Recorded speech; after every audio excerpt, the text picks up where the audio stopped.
संभाल लेता है, वो संभाल अच्छे से कार्य।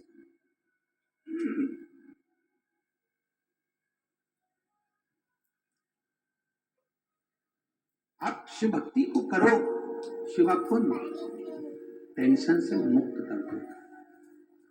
आप में से जितने लोग भी शंकर जी के मंदिर में जल चढ़ाते हैं ना, जब से आपने जल चढ़ाना चालू करा है उसके पहले के दिन निकालना, और जब से आपने जल चढ़ाना प्रारंभ करा उसके दिन निकालना।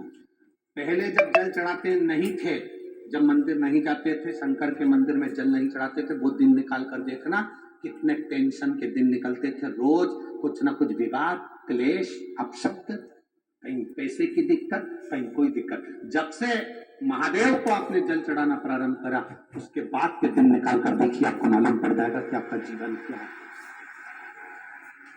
आपका जीवन क्या है, आपको मालूम पड़ेगा कि शिव को जल चढ़ाने का लाभ क्या है, शंकर के मंदिर जाने का लाभ क्या है, शिव की स्तुति करने का लाभ क्या है, शंकर का गुणगान करने का लाभ क्या है, शंकर की भक्ति में डूबने का लाभ क्या है, शंकर की शिव महापुराण की कथा का रसतत्व ग्रहण करने का लाभ क्या है। उसका एक तत्व आपके भीतर समाहित होगा।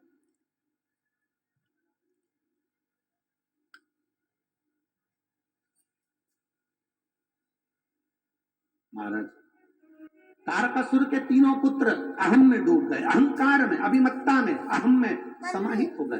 अहंकार से परे हो जाओ, बिल्कुल छोड़ दो। जितना अहम छोड़ सकते हो उतना छोड़ दो। अहम क्या है?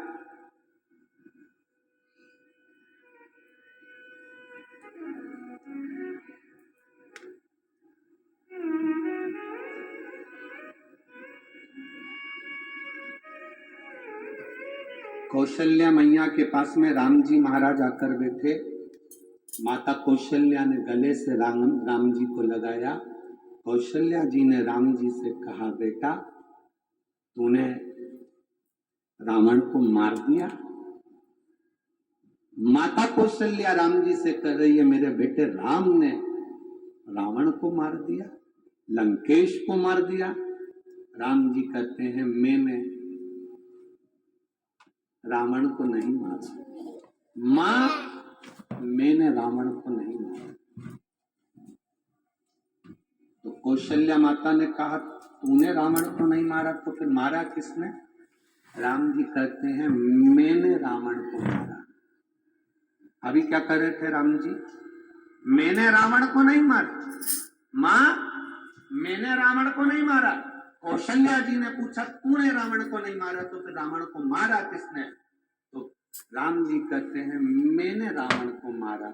मां पूछती है, अभी तो तू कह रहा था कि मैंने रावण को नहीं मारा, अब तू कह रहा है कि मैंने रावण को मारा, ये कैसी बात है राम? राम कहते हैं, मां, राम ने रावण को नहीं मारा, रावण को उसके मैं मतलब अहंकार, अहंकार ने रावण को मार दिया। कभी मत कहो कि मैंने कुछ करा, ना ना ना, करते हो मेरे बाबा, मेरा नाम हो रहा है प्रभु, आपकी कृपा से सब काम हो। मैं नहीं कर सकता। शिव महापुराण की कथा में स्वयं कुमरुका जी चंचुला देवी को शिव महापुराण की कथा सुनाते हैं। चंचुला का पति बिंदु प्रेत योनि में पड़ा हुआ है। कुमरुका जी जब कथा सुनाने के लिए बैठे, देवाधिदेव महादेव ने कहा, कुमरुका जी मैं यजमान बनाऊं। शंकर पार्वती शिव महापुराण के यजमान थे। ईश्वर जी गोरा जी बनकर कथा सुन रहे थे। शंकर पार्वती ने कहा, कुमरुका जी मैं यजमान बना हूं, तुम कथा कहना प्रारंभ करो। कुमरुका जी ने हाथ जोड़कर कहा, शिव महापुराण की कथा मैं बांट सकूं, ये मेरी सामर्थ्यता नहीं है। कोई दूसरी पुराण होती तो मैं बांट सकता था, पर शिव पुराण की कथा मैं कभी नहीं बांट सकता। शिव महापुराण की कथा कौन बांचेगा? शंकर भगवान से कुमरुका जी ने कहा, कथा आपको बांचना पड़ेगी। शंकर जी कहने लगे, फिर सुनेगा कौन? कुमरुका जी कहते, कथा आपको सुनना पड़ेगी। शिव महापुराण की कथा करवाएगा कौन? क्योंकि चंचुला देवी तो बेधक्क है, ये कैसे करवा सकती है? तो कथा करवाओगे भी आप, सुनोगे भी आप, और बांचोगे भी आप, तो दूसरा नहीं बांच सकता। शिव महापुराण की कथा बांचने वाला भी शंकर है, सुनने वाला भी शंकर है, और कराने वाला भी शंकर है। उसके सिवा कोई नहीं करा सकता।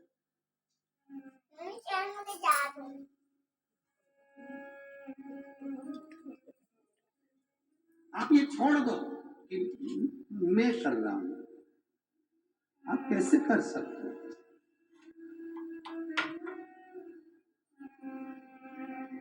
कई माताएं बड़े गुस्से में कह देती है, वो तो मैं जिंदा हूं ना, इसलिए सब काम हो रहा है। जिस दिन मर गई ना, आटे दाल का भाव मालूम पड़ जाएगा।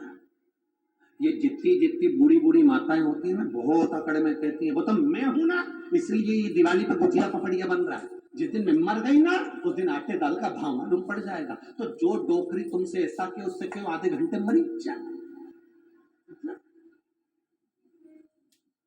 आधा घंटा मर। एक सेठ जी थे, वो हमेशा कहते थे मैं मर जाऊंगा तो मेरे पीछे पूरा परिवार मर जाएगा, मेरा परिवार मुझे इतना चाहता है, मेरे घर के लोग मुझे इतना चाहते हैं कि मैं मर गया तो मेरा पूरा परिवार मर जाएगा। एक गुरुजी आ गए, उन गुरुजी ने सेठ जी से कहा को मेरा मेरा करते रहते हो, मेरा परिवार, मेरा परिवार, मेरा घर, मेरा परिवार, मेरा दुकान, मेरी सत्ता, मेरा वैभव, मैं मर जाऊंगा तो मेरा परिवार मर जाएगा। क्या तुम्हारे परिवार वाले तुमको इतना चाहते हैं? हाँ, मैं मर गया तो मेरा पूरा परिवार मर जाएगा।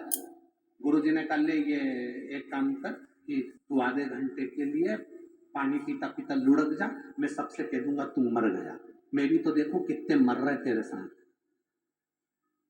इतने में सेठ जी बोले गुरुजी क्यों फालतू की बात करते हो, जरा सा मुझे कुछ हो जाता है तो मेरी पत्नी रोने बैठ जाती है, छाती पीटने बैठ जाती है, उसकी तो बीपी ऊंचा नीचा हो जाता है, शुगर ऊपर नीचे हो जाती है, चक्कर खा के नीचे गिर जाती है। गुरुजी बोले ऐसा नजारा मैंने आज तक नहीं देखा, मर तो थोड़ा तो गिर, ये तो मैंने आज तक नहीं देखा ऐसा। मेरा बेटा एक मिनट मुझे देखे बिना नहीं रह सकता, वो मर जाएगा, मेरा पोता पोती मर जाएगा। गुरुजी बोले मैं सब देख लूंगा, तू तो मर, और अगर मेरे परिवार को कुछ हो गया तो गुरुजी बोले उसकी गारंटी मेरी स्टाम्प पे लिखवा लेंगे, तू मर। उसने कहा अगर कुछ हुआ, गुरुजी बोले मर,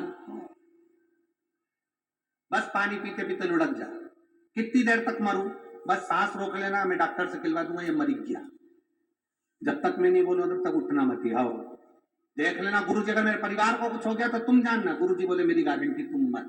वो पानी पीता पीता लुढ़क गया, सांस रोक ली, डॉक्टर को उन्होंने 100-500 रुपए दिए और कहा बोल दो ये मर गया। डॉक्टर साहब भी वहीं बिठा लिया और कह दो मर गया। डॉक्टर ने कह दिया मर गया। पत्नी खूब धाड़ धाड़ के रोने,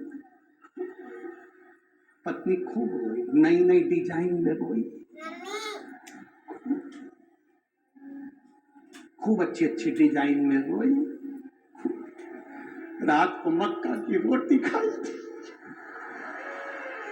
सुबह तो आवाज तक नहीं आई, खूब डिजाइन में रो रहे।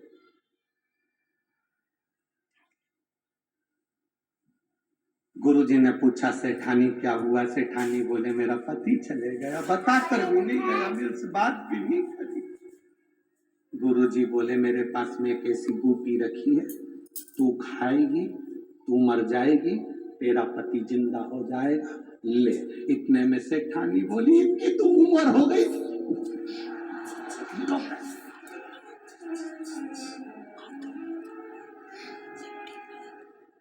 इनकी तो उम्र हो गई थी। इतने में सेठ जी उठने वाले थे, कल तो कह रही थी तुम जवान दिक्कत, क्या उम्र हो गई। इतने में गुरुजी ने चिमटा खोल के पड़े रहे चुपचाप। बेटा रो रहा था, तू क्यों रो रहा है? पिताजी चले गए, ये भी नहीं बताया कि किससे कितना लेना था। बाप के जाने का गम नहीं है, लेनदारी का पहले हो गया, लेन देन क्या होगा।